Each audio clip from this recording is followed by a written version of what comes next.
fawning is people pleasing. That's not a natural thing. And yet all of us do it on some level. I need to know who is ready.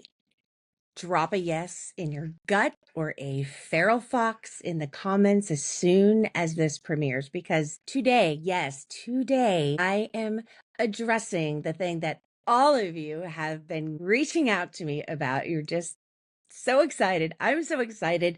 Who is ready to 10x their ability to stop people pleasing? Are you? Because I was sick and tired of people pleasing.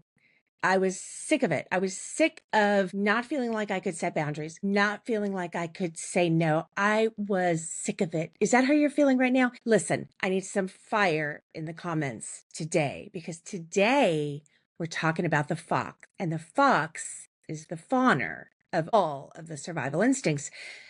But the fox is sneaky, because the fox is not entirely the natural survival instincts, right? And I've had so many of you reach out to me and say, Charlie, when are you going to talk about people pleasing? Again, when are you going to talk about fawning?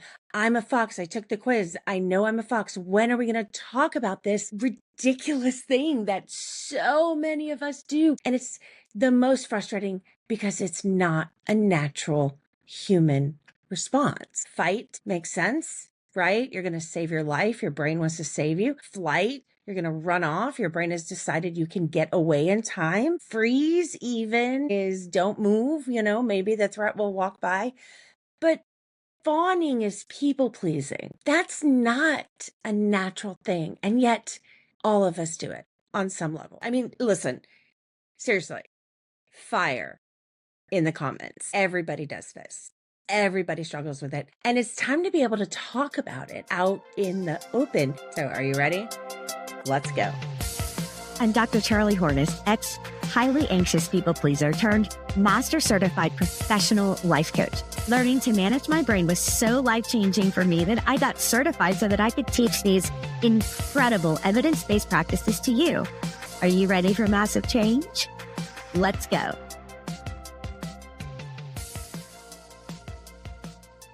Hey friend, welcome to the Art of Managing Your Brain. I'm Dr. Charlie Hornis. I am a board certified clinical spiritual counseling provider. I am also a master certified thought work strategist. And I'm just really excited to talk to you today in our part 2 of the fox fawn survival instinct. And if you do not yet know your survival instinct, are you a fox, a deer, a lion, or an owl?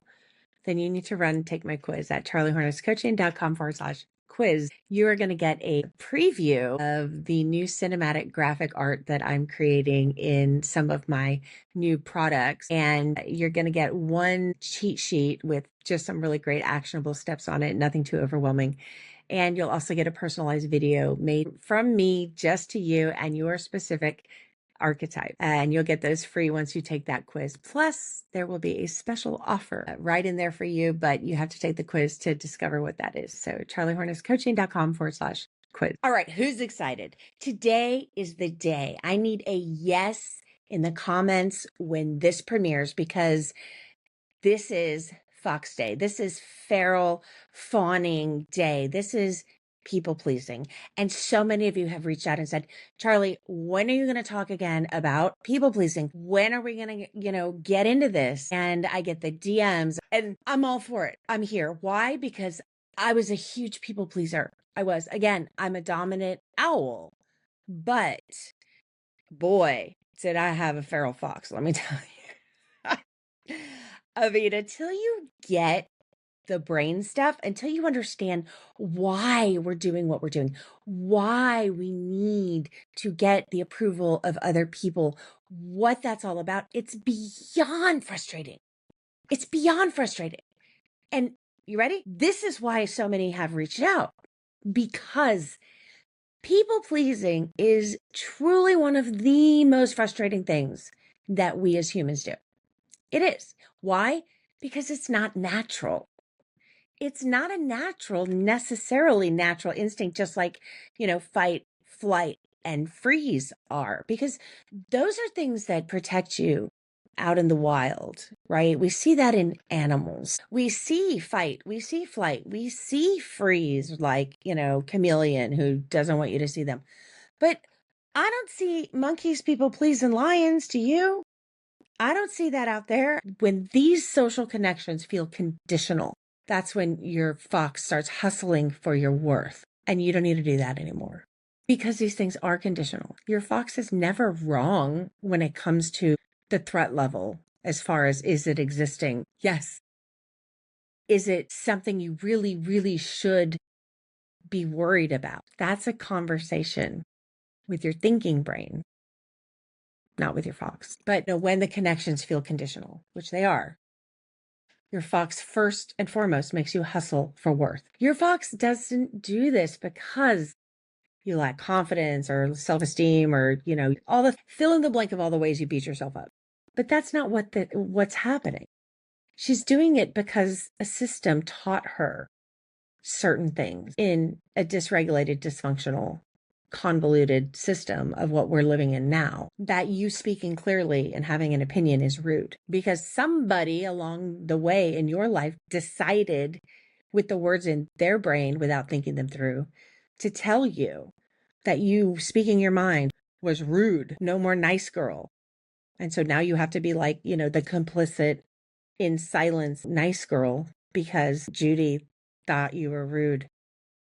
It's like with the little girls that we tell her, they're bossy. Well, I'm probably going to be a CEO though if you encourage them instead of, tamp them down all the time. This is that system at play. Somewhere along the way, converging forces in your system of your story told you your clarity, your words, your directness was rude, was not okay. That you just having a boundary, a no, was aggressive, and that you shouldn't be so aggressive. And this just kind of wore you down over time. It weathered your power. It weathered that frolicky, awesome fox within you that now is just like totally on guard, catastrophic thinking, watching all the time for the next jerk who's going to come along and tell you that you're rude. A system is not going to reward your fox for speaking up. It's going to reward your fox for staying soft and meek and quiet and going along to getting along. Why? Because then no one gets held accountable for bad behavior. People love to make it your fault so that you get distracted by your emotional life. And they get to do whatever they want because you're not rewarded when you rock the boat. You're not rewarded for emotionally managing everybody else's sense of comfort without even seemingly caring about your own because you are in so much dysfunction and discomfort that your fox is like going bananas, right? So she's over functioning. She's over accommodating. And what is this costing? This is costing you both your sense of unified self, the positiveness of your instincts and of your thinking brain and who you are and your disposition and your gifts and your talent. It's all being silenced by other people who can't manage their brains. And you're giving them all your power. Think that through. Nothing else around you has to change. Nothing. Because you can't change other people anyway. There's no point trying. And people that you're pleasing are never ultimately going to be pleased with you. Never. There's just going to be one more goalpost moved. There's going to be one more thing you can't get right. There's just going to be one more thing, one more thing, one more thing. And what do they get to do? Not ever be held accountable. So today we're teaching one micro shift, an interrupting of the internal translation. Let's talk through what that is. Interrupting the internal translation. So it's a 3-step fawn disruption protocol that you can use right now. Step 1, name the pattern in real time. Say to yourself in your head or out loud, my brain, my fox, my survival instinct thinks I'm safer if I vanish into thin air right now. This simple sentence interrupts the reflex with awareness. Oh, there goes my fox again. Look at her go. She sees danger everywhere. So you've got to interrupt that because this is just a reflex. Step 2, locate what is the real threat. Ask yourself, what am I afraid will happen if I say the thing, if I do the thing?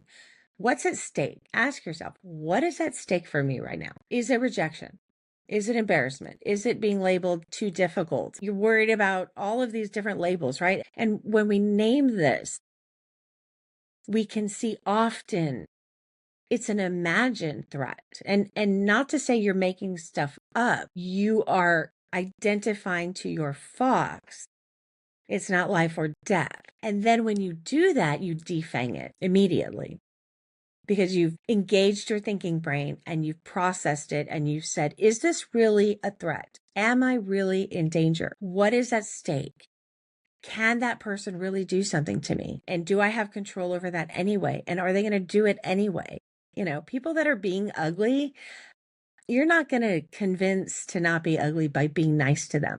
You see how that works? It makes no sense. That's why you struggle with this, because it's entirely, utterly illogical. And I'm spending time especially on this one because I know so many of us relate to this.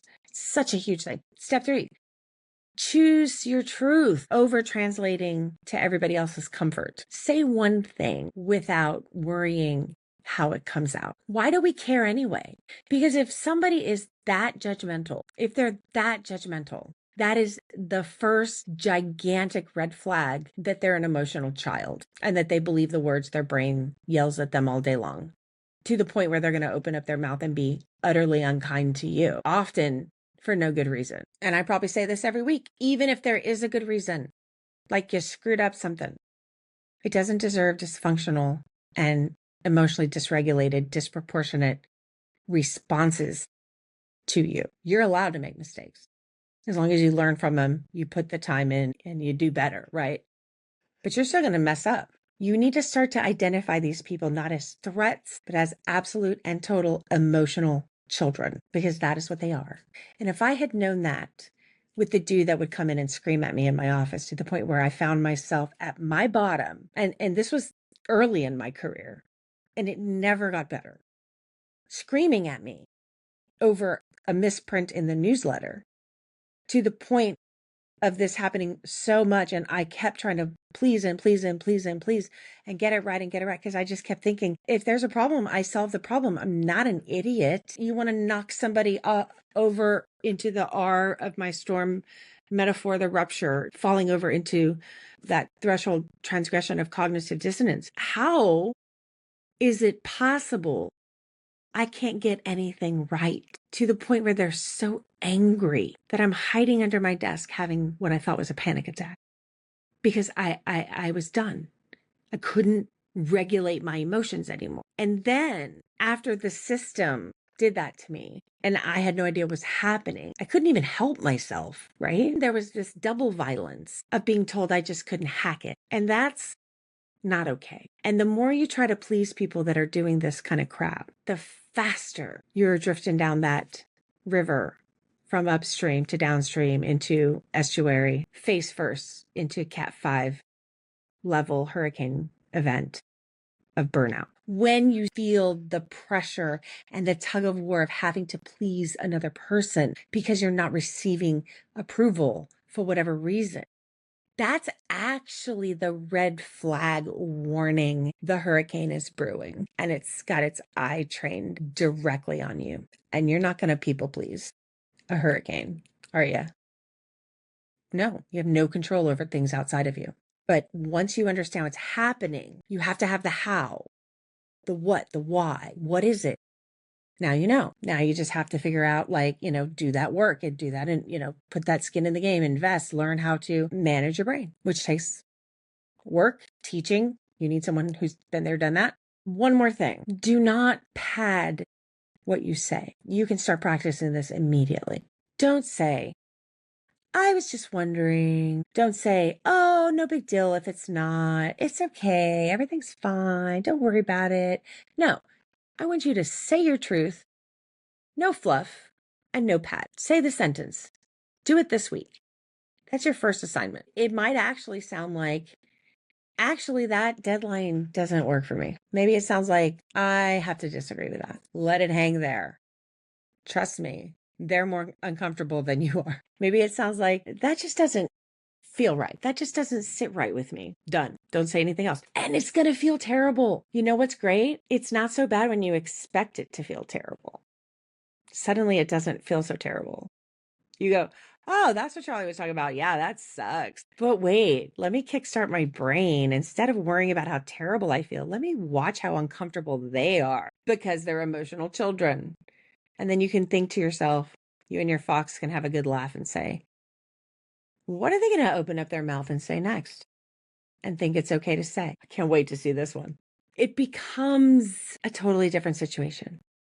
And you've defanged it. And you've done nothing. You haven't pleased anybody. You haven't done anything right. You haven't done the right mindset and you haven't lived into the right framework. You've just identified your owl, your lion, your deer, your fox. You've stopped making it your enemy. You've realized they're there to protect you. They're your attack dog when you need them, and your snuggle bunny when you need them, and your best friend who will do anything to save your life. And you thank them for the work that they're doing and you ask them to keep doing it. And you see that you now have a superpower because you see people and dysfunction and dysregulation coming a mile away, especially foxes, a mile away, and you can sidestep it. Sidestep it. You see it. They're not going to be pleased. The minute you feel uncomfortable, that's your clue, not to please them, but to get the heck away from them and identify that they're emotional children. And honestly, that should start to bring you some pretty significant laughs when you start to pay attention with your thinking brain about the words that come out of people's mouths that they think is okay. And we all do it. See, the thing you desperately want in your life ultimately becomes a byproduct of stuff that doesn't seem like it should give you those results. Like me telling you to snuggle your fox. Yeah, that's going to make you actually laugh at Bob and Larry when they pull their shenanigans in the hallway. You've stopped giving them all of your agency, all of your power, because you're not going to let people that are emotionally dysregulated and entirely emotional children to determine whether or not you're going to have a good day. Because you know that's what you're doing, right? You're saying that you, my brilliant fox, are going to let Bob from accounting and Larry in logistics determine what kind of day you're going to have. You're just giving them the power. And they're the ones who let the most ridiculous stuff come out of their mouths.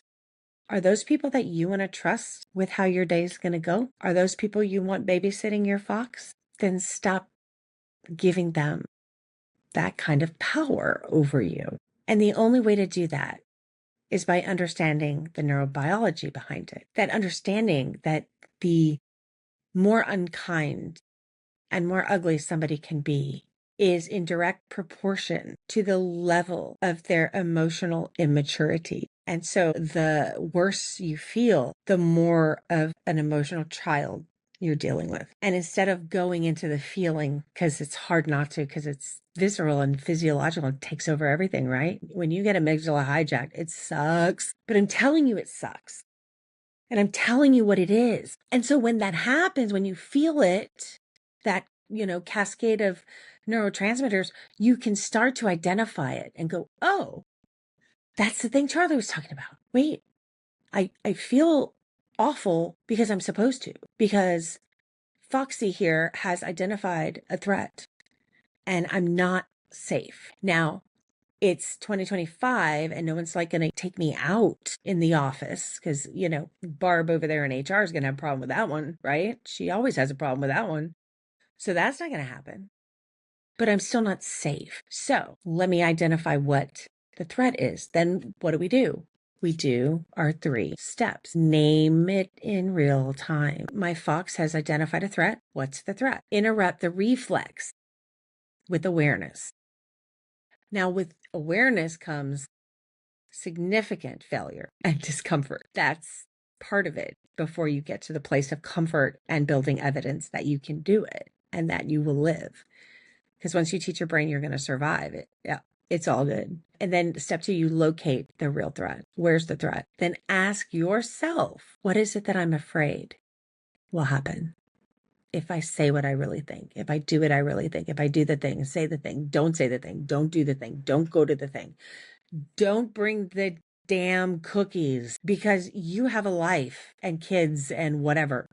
and don't have time every time. Sandy is going to use the fact that your cookies actually are pretty darn amazing as the excuse to why none of them should have to do the work.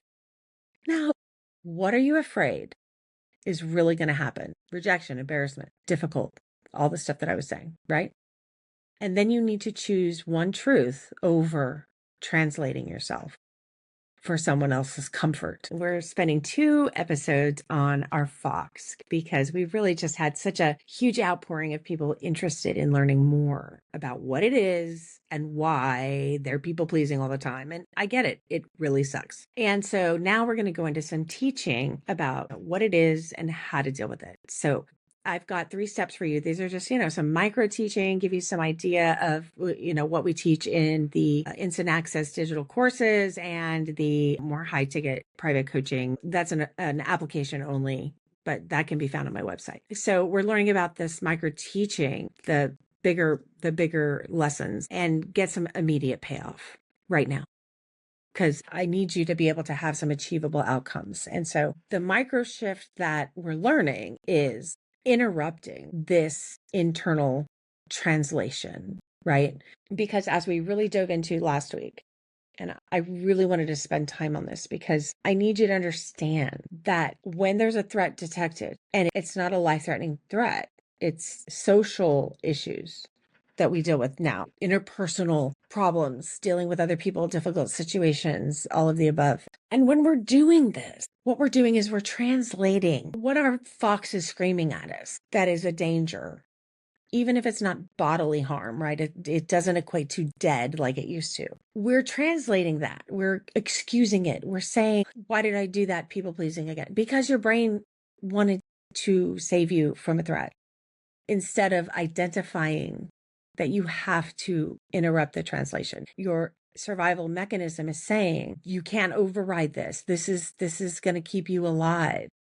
So you just have to suck it up, right? And starts translating what you know to not be true into truth to make sense. So your insides match your outsides. This is the nail in the coffin to fox burnout, is because you're going to translate yourself downstream right into the face of Cat 5 burnout event, because you're not actually listening.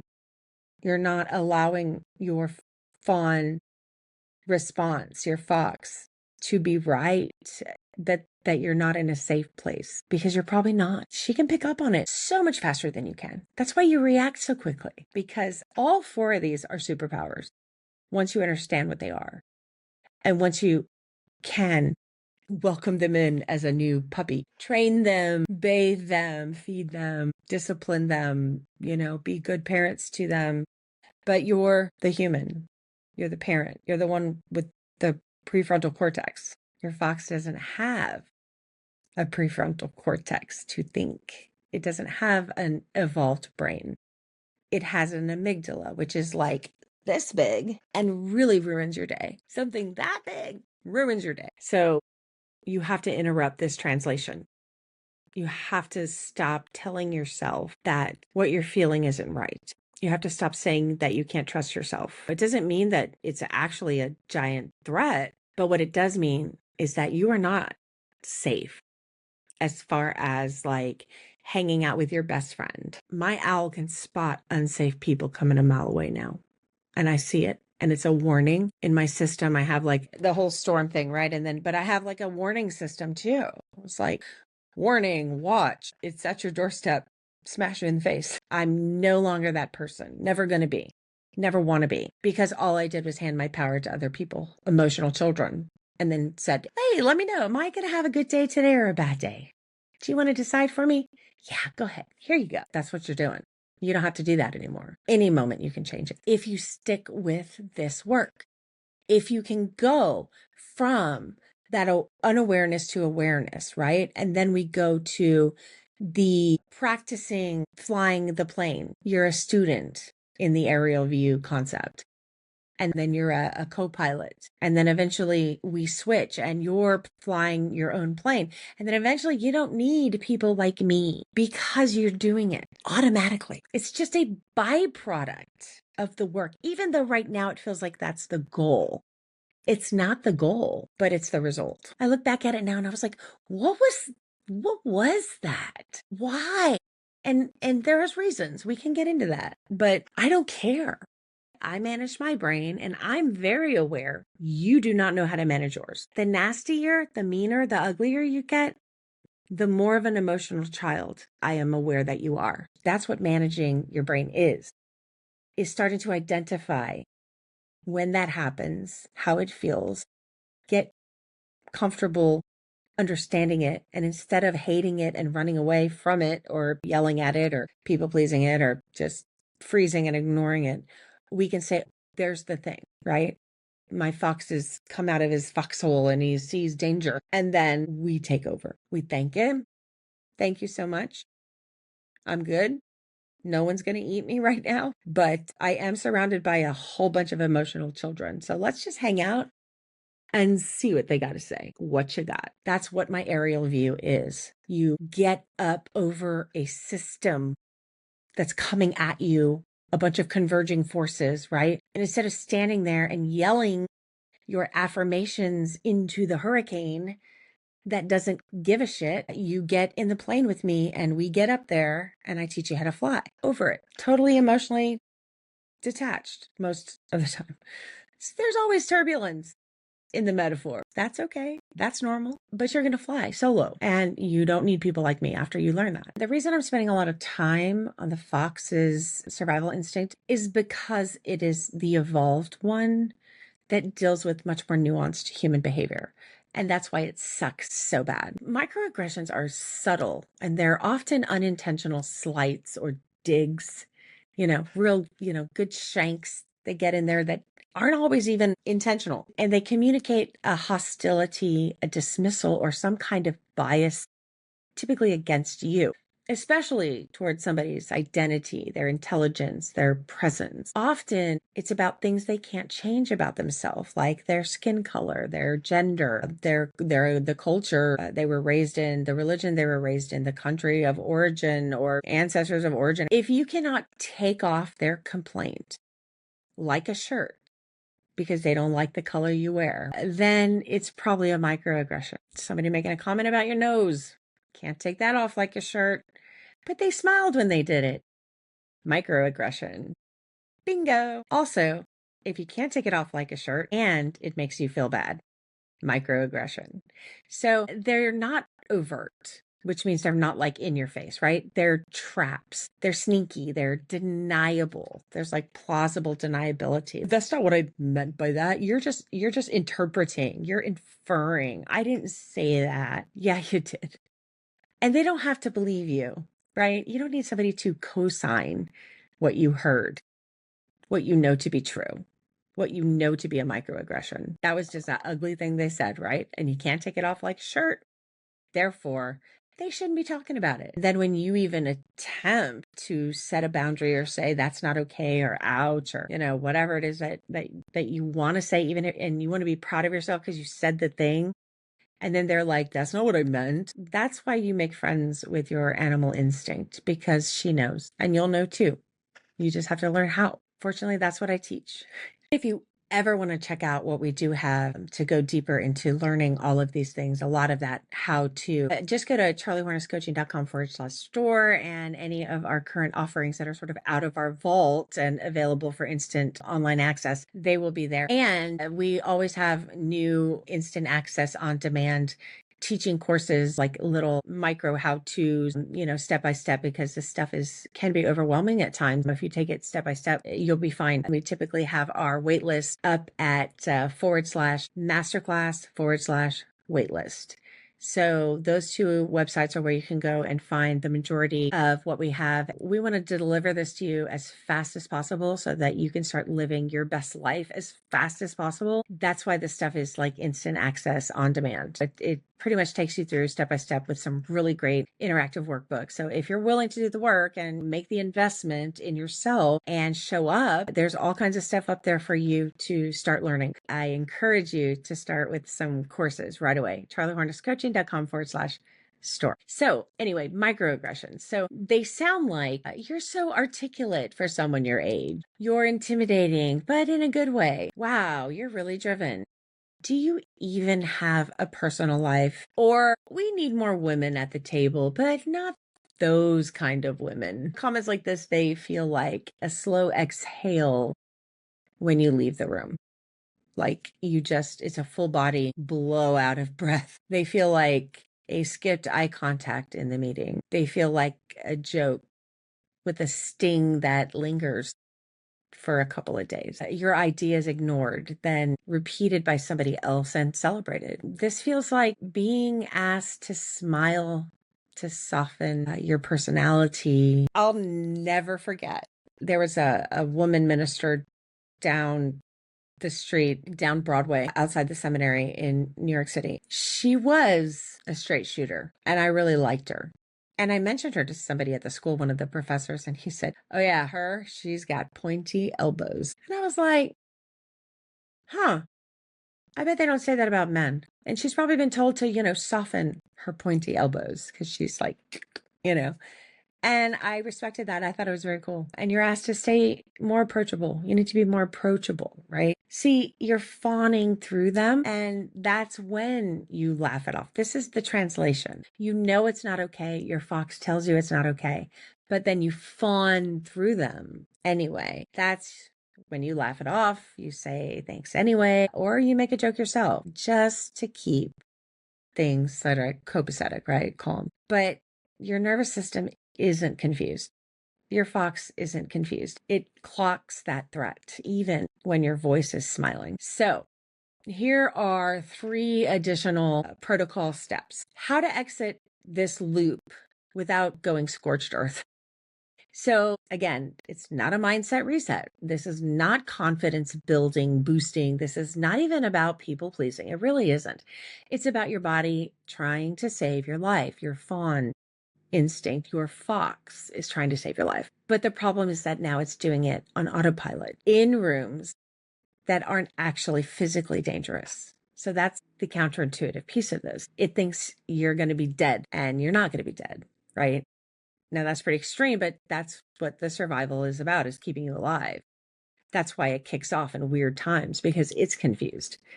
And people who don't deserve the kind of power that they have, determining if your brain thinks something's dangerous or not. And the longer you stay in this kind of mental loop that goes over and over and over again, the more your own needs feel like a threat. So here's what you do. Not someday. I want you to do it today, the minute you're listening to this. And yes, it is uncomfortable. Like I said, it can feel terrifying because you're doing something entirely new. But that's the point. That's how you rewire your brain. You do something different, because what's been working isn't working. It's not. Okay, so we're going to track the trigger. We're going to start here, not with a journal, not with a planner, not with, mindset reset, whatever. We're going to start with your actual physical body, because that's where all the information is. So notice an urge before the action. Not the yes that you said. Notice the feeling, the panic you felt before you said it. What was that about? Just identify it. It's not a judgment. Notice it. That flicker of fear when the phone pings, that clench in your gut when someone says, "Can I pick your brain real quick?" Or "Can I offer some feedback?" That sudden need to explain why your boundary is totally reasonable. I promise. It is my boundary. It's totally reasonable. I promise. That's not overthinking. That's your threat detection system, your amygdala. It's lighting up like a damn Christmas tree when you're not in a safe space. It's saying danger. They may not like you. Danger. They might think that you're to this, to that. Danger. They might give you the cold shoulder. You might get embarrassed in this social contract of community. But you can catch that. You can track that, because that's your fox. And then you can interrupt that loop, right? We break the automation.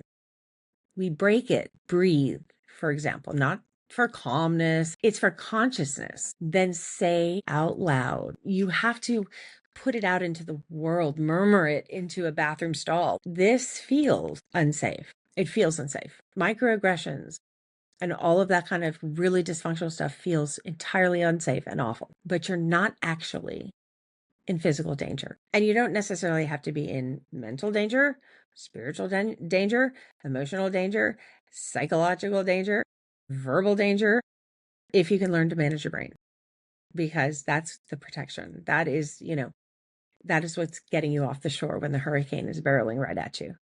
You're not in danger when your fox sort of, sticks her head out of the little fox den. And this one line, this feels unsafe, but I'm not in danger. I'm okay. And then you thank your fox. Thanks for looking out for me, bro. This is a neurological crowbar. This wedges you out of the limbic loop that's been dictating your behavior your whole life since you learned this. You're talking to your nervous system. That's what you're doing. And she speaks in sensation, repetition, and survival logic. She feels, basically. She's your empath. She feels it all. So interrupt the loop like you mean it, like you're flipping a breaker back on after everything went dark. And it's the same thing again, the micro assert. Now, earlier we talked about saying the sentence, right? This is when we start to say this stuff out loud, but you don't have to, go so far out there that you're miserable. You just, if you feel like you're over speaking, try to say one less sentence. And here's what rewiring looks like in real life. You leave a message to sit unanswered for an hour. You skip the emoji that softens your tone. Don't we love those emojis? I've kind of started to stop using them altogether, honestly. It's just not helpful for a woman, I don't think. You stop narrating your availability like you're trying to win most reasonable human of the year. Look, every time you don't over accommodate, you're restoring your own nervous system to home base. You're recalibrating. It's exactly what you're doing. You're not even trying to be difficult. You're just welcoming yourself home. And then there's the rewiring in stillness. And this is where most of my foxes are going to bolt, because stillness feels like weakness, because stillness means no shifting and morphing, no fixing, no managing other people's feelings for them instead of worrying about your own and, putting theirs before yours. This is where your power lives. Stillness is the moment that you let the room feel the discomfort, especially if it's because of something somebody else said. Most people have ears and hear, and they can identify stupid stuff. And you don't need to be embarrassed if somebody says something stupid out loud. This is where you don't additionally clarify your tone for the fragile ego in front of you. It's where you watch somebody entirely misinterpret you or what you said, and you let it happen. Just let it happen. Try it and see what happens. You let the misunderstanding live. You let the silence breathe. You let other people be uncomfortable for a change. You let someone else feel the storm for once that constantly feels like it's coming for you. Because, Fox, you're not responsible for their storms anymore. All you have to do is get in the plane. Look, this isn't about being rude. We're not all of a sudden becoming rude. It's literally just about you being who you are, being real. Now, there's lots of stuff we don't bring to professional environments about who we are and our real self, right? But within inside of you, you get to feel your own reality. The realness, it's going to cost you false peace, but you want it to cost you false peace because you want to get rid of false peace. The problem is that when you get rid of your false peace, you're going to feel more discomfort. But here's what it buys you. It buys you nervous system relief. Truth that you don't have to double check. An identity that doesn't change based on who's in the room. Stillness is your power source, not because it's loud, but because it's yours. So let's start bringing back the words, less words, more power. You can be kind without being available all the time. You can be generous without always having a revolving door of accessibility to you. You can turn your phone off at 8 or 6 if you want. You can do it at any time. You don't need permission. You can be loving without being accommodating. You can let the world learn to sit in their discomfort and let them say stupid things. And maybe eventually, if you just stand there and stare at them, and eventually you may even start laughing, they may start to figure out that they're saying stupid things and you don't even have to care. You've sat in your discomfort long enough.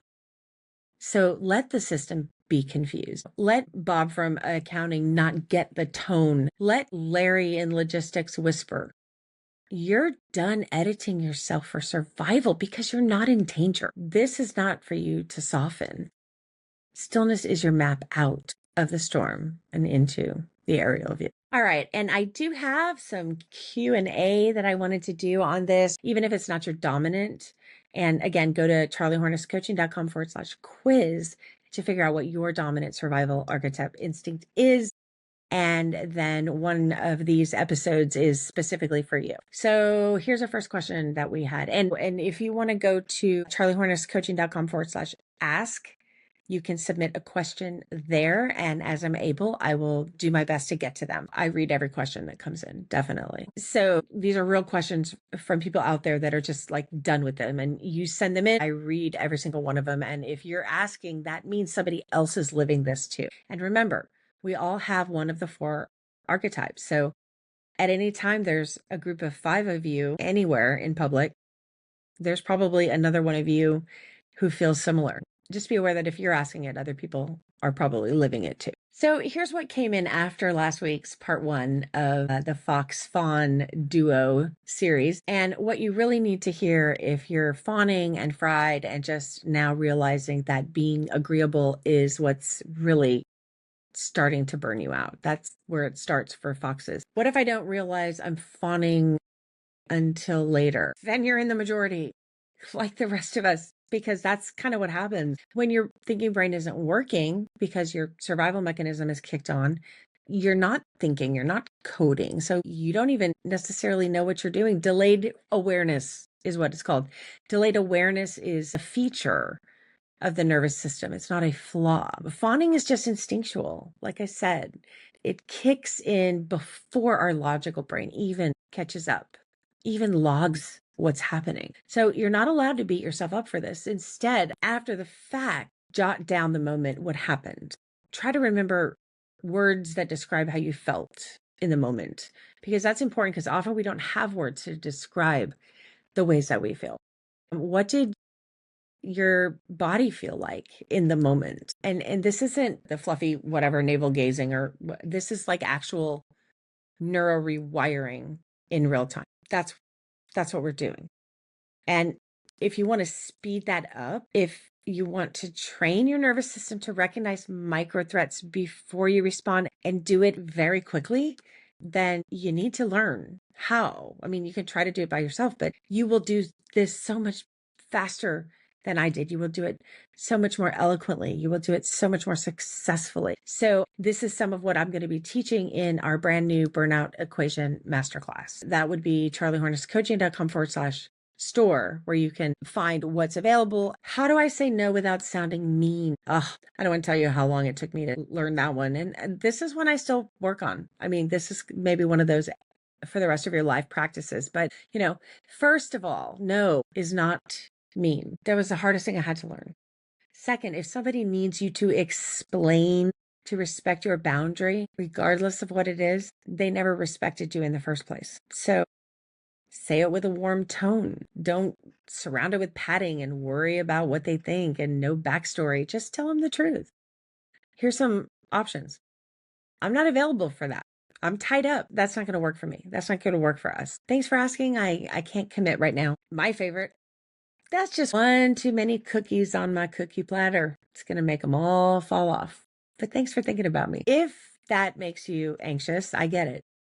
That's a survival response right there. That's not a personality trait. What you just felt when I said those things and, whatever that reaction was, pay attention to that. That's what this is that we're talking about. Inside my storm system strategy that I teach in the full scope and sequence of my coaching and my offers, I show you exactly how to train your nervous system to withstand the discomfort of silence, of guilt, of other people's disappointment. That's what real authority is. Next, I don't want to disappoint people. How do I stop caring so much? Oof, you were in the double bind right there, right?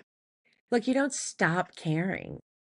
You don't stop caring what people think. Of course you don't. Who would want to stop caring about anything? You stop equating care with compliance. You stop equating caring what they think with your self-worth. You see, fawning tells you that care equals approval. Yes, welcome, belonging. Remember we talked last week about the social system and the belonging piece, how important that is to your brain.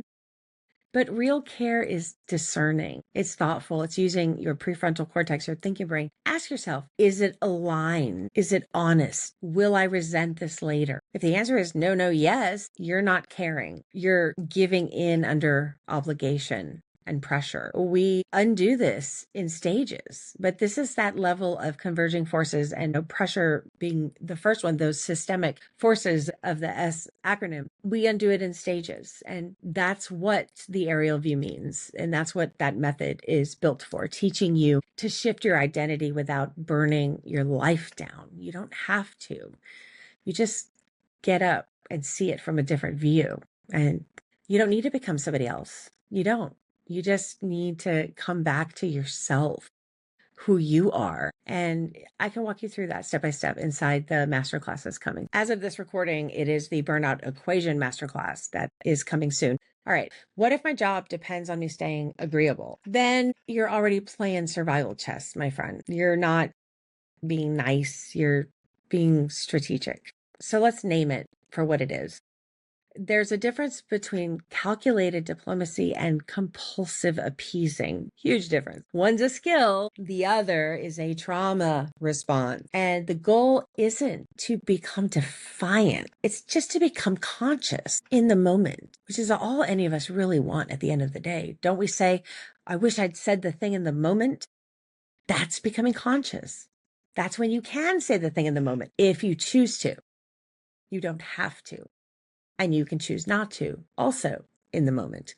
That's how we protect your paycheck, your life, your career, your relationships, your health, without abandoning your nervous system in the process. Your fox doesn't get fired. She gets smart, and she learns how to navigate the storm before it hits so that she can maneuver out of its way. How do I know if I'm fawning or just being kind? You've got to track your after feelings. That's the only way to tell, because there's a cleanness to kindness, right?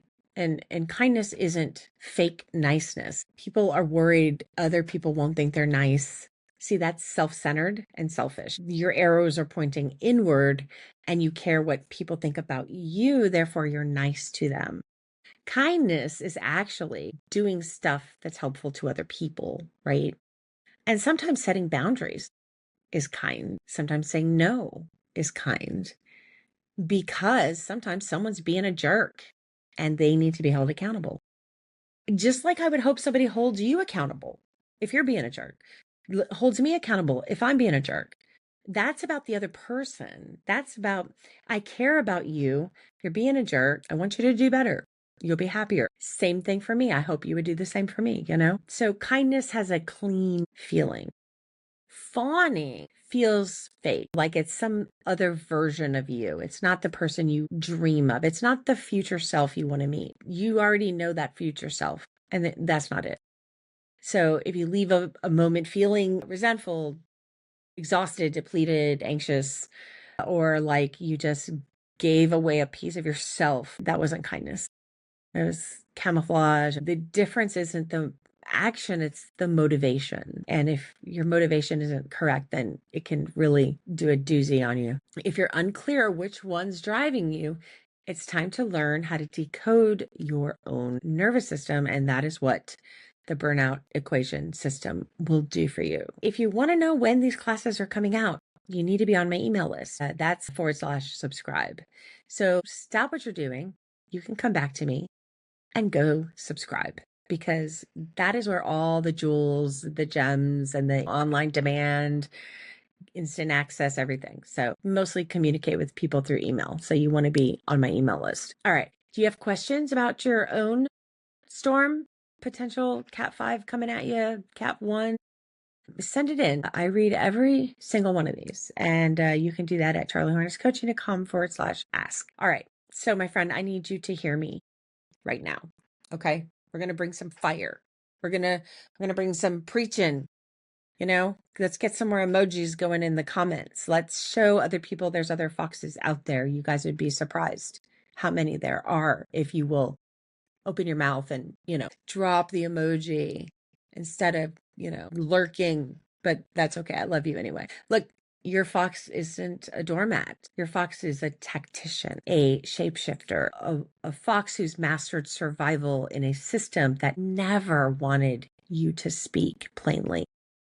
And that's where she came from. But now she's done faking it. She's done softening all the truth just to stay in rooms that absolutely exhaust her. Why do that? She doesn't need to be liked. She can become okay with just being her. She doesn't need to be liked. She needs to be whole. So she puts down the bat that she loves to beat herself over the head with. She drops the mask of accommodating. And for the first time in years, she actually breathes. No translation, no apology, just truth. All right. If you felt called out, seen, or low-key spiritually smacked around in the best possible way, then I hope that you will share this episode with the other fox or many in your life. And keep an eye out. You'd be surprised how many of you are out there if you really look. And don't forget to take the quiz if you don't know your archetype at charliehornetscoaching.com/quiz. When you take the quiz, also, you're going to get a free cheat sheet. And I've also created a personalized video just for you and your archetype. And there's a special offer in there if you stick around to find out, because it's pretty cool. But you only find out if you take the quiz. Anyway, survival isn't the goal anymore for you, my foxy friend. Self-trust is. Let's manage your brain like your life depended on it. And what are we doing next week? We are talking about the lion. Yes, my lion's den. I've heard from you guys. I can't wait to talk about lions and the fight survival instinct. All right, friend, I'll see you next week.